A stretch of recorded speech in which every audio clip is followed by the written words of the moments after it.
MK Ultra. For years, people claimed the CIA was running secret mind control experiments on American citizens without their knowledge or consent. They said the government was dosing people with LSD, subjecting them to electroshock therapy, sleep deprivation, and psychological manipulation, all in an attempt to develop techniques for interrogation and behavioral control. Anyone who suggested this was happening was immediately dismissed as paranoid. The idea that the United States government would secretly experiment on its own people seems so outrageous that mainstream society refused to even consider it. Then in 1977, a Freedom of Information Act request uncovered thousands of documents that had somehow survived a 1973 order to destroy all MK Ultra files. The Senate held hearings. Former CIA Director Richard Helms admitted the program existed. Survivors came forward with accounts of being given substances in psychiatric hospitals, in prisons, and in everyday settings without ever knowing what was happening to them. The program ran from 1953 to 1973, involved at least 80 institutions including universities and hospitals, and was funded directly by the CIA. It ran for 2 decades while the government publicly denied its existence. The people who warned about it were right all along. Frank Olson. One of the most disturbing individual cases connected to MK Ultra involves a man named Frank Olson. Olson was a US Army biochemist and CIA employee who in 1953 was secretly given LSD by his CIA supervisor during a work retreat in rural Maryland without his knowledge or consent. Within days, Olson began showing signs of severe psychological distress. He became withdrawn and deeply troubled. 9 days after being dosed, he fell from a 13th floor window of a New York hotel and passed away. The official conclusion was suicide. His family was told he had jumped and were given a settlement. For decades, that was considered the end of the story. Then in 1994, Frank Olson's family had his body exhumed. A forensic examination found evidence of blunt trauma to the head that appeared to have occurred before the fall. His son Eric dedicated years of his life to seeking answers. The CIA eventually acknowledged Olson had been given a substance without his consent.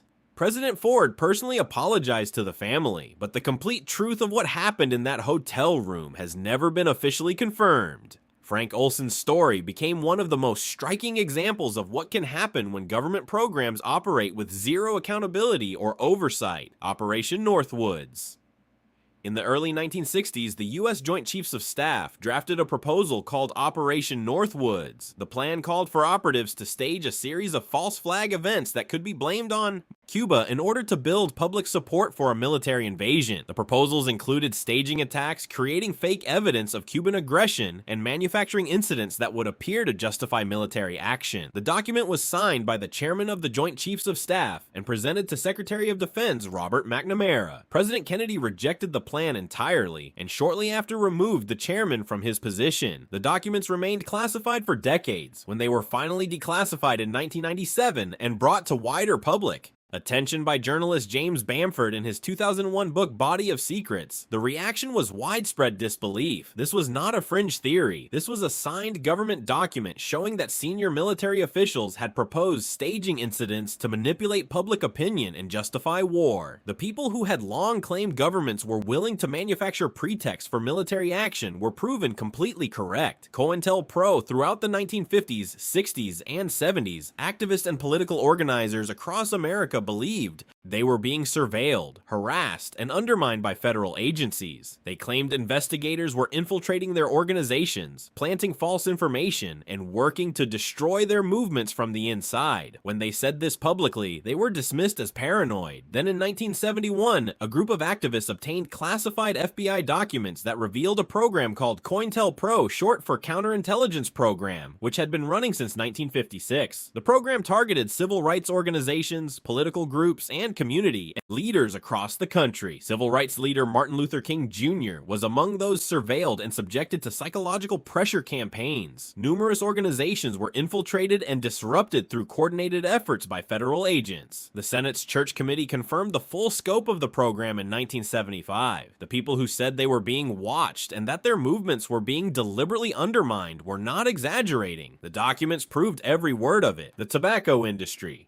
For decades, the major tobacco companies publicly insisted that cigarettes were not addictive and that there was no proven link between smoking and serious health conditions. Anyone who claimed otherwise was dismissed or buried under an avalanche of industry-funded research designed to create doubt. Internal documents revealed through litigation in the 1990s told a completely different story. The tobacco companies had known since at least the 1950s that their products were addictive and linked to serious illness. They had conducted internal research confirming these findings and had deliberately suppressed it. They had run coordinated campaigns to manufacture scientific uncertainty and keep the public confused. They had marketed products to younger audiences while publicly denying doing so. The 1998 Tobacco Master Settlement Agreement resulted in the industry paying out hundreds of billions of dollars and being forced to release internal documents that confirmed everything the critics had been saying for decades. The people who said the industry was hiding the truth about its products were right. The cover-up had cost millions of lives. The Tuskegee study between 1932 and 1972, the United States Public Health Service conducted a study in Tuskegee, Alabama, in which hundreds of black men with a specific illness were deliberately left untreated so that researchers could observe the natural progression of their condition over time. The men were told they were receiving treatment. They were not. When effective treatment became widely available in the 1940s, it was deliberately withheld from the participants so the study could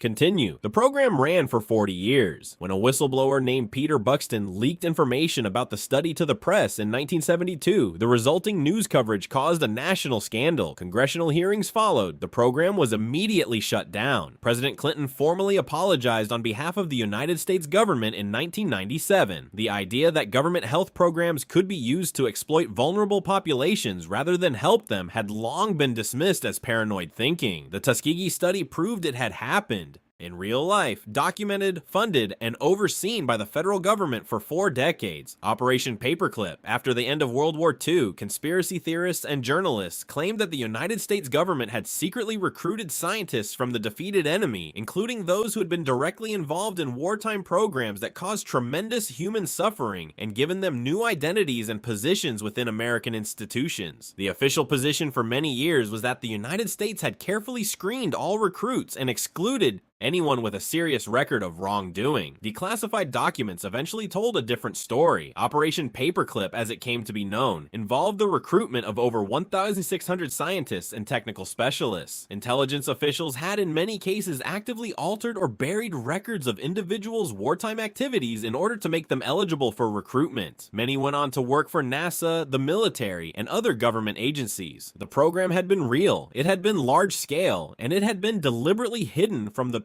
public. Journalist Annie Jacobson documented the full scope of the operation in her 2014 book on the subject, drawing on declassified records that confirmed what the conspiracy theorists had been saying for decades. The NSA mass surveillance program for years, privacy advocates and civil liberties organizations warned that intelligence agencies were conducting mass surveillance of ordinary citizens, collecting phone records, monitoring communications, and building enormous databases of personal information on people who had done nothing wrong and were not under any investigation. They were consistently dismissed as alarmists. The government publicly and repeatedly denied conducting any such programs. Then in June 2013, a contractor named Edward Snowden provided journalists at The Guardian and The Washington Post with thousands of classified documents revealing the full scope of what the National Security Agency had been doing. The NSA had been collecting the phone records of hundreds of millions of Americans. It had been accessing data from major technology companies. It had been running programs that gave it access to an extraordinary range of private communications. The documents confirmed that senior officials had made statements to Congress that were, at minimum, deeply misleading. A federal court later ruled that one of the core surveillance programs was illegal. Everything the privacy advocates had warned about had been true. The surveillance was real, it was massive, and it had been hidden from the public and from elected representatives for years. The leaded gasoline cover-up. For most of the 20th century, the major oil companies and the chemical industry publicly maintained that adding lead to gasoline was safe. Scientists and public health researchers who raised concerns about the neurological effects of lead exposure, particularly on children, were aggressively attacked. Their research was dismissed. Their careers were targeted. The industry funded its own research designed to cast doubt on the findings. Internal documents eventually revealed that the dangers of lead exposure had been known within the industry from very early on.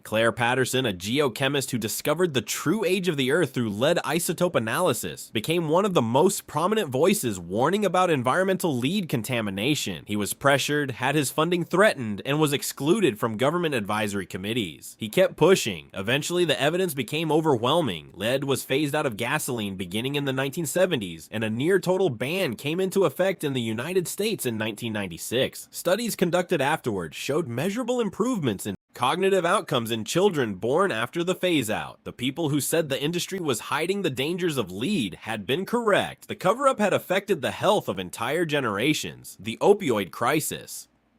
For years, pharmaceutical companies marketing powerful prescription painkillers publicly maintained that their products were not significantly addictive when used as prescribed. Sales representatives were trained to downplay addiction risks. Doctors were told that concerns about dependency were overblown. Marketing materials were designed to encourage broad prescribing across a wide range of conditions. Critics who warned that these medications were causing widespread addiction were dismissed as alarmists or accused of wanting to deny patients access to pain relief. Internal documents revealed through litigation told a starkly different story. Companies had known about the addiction potential of their products. They had tracked data showing patterns of misuse. They had in some cases taken active steps to obstruct oversight and regulation. The resulting crisis caused hundreds of thousands of deaths across the United States and affected millions more through addiction and family breakdown. Multiple companies eventually reached settlements worth billions of dollars. Executives faced criminal charges. The internal documents confirmed that the people who had warned about the dangers of these marketing practices had been right, and that the human cost of the cover-up had been staggering. PRISM and corporate surveillance. Long before Edward Snowden's revelations made international headlines, technology researchers and privacy advocates had been warning that major technology companies were building systems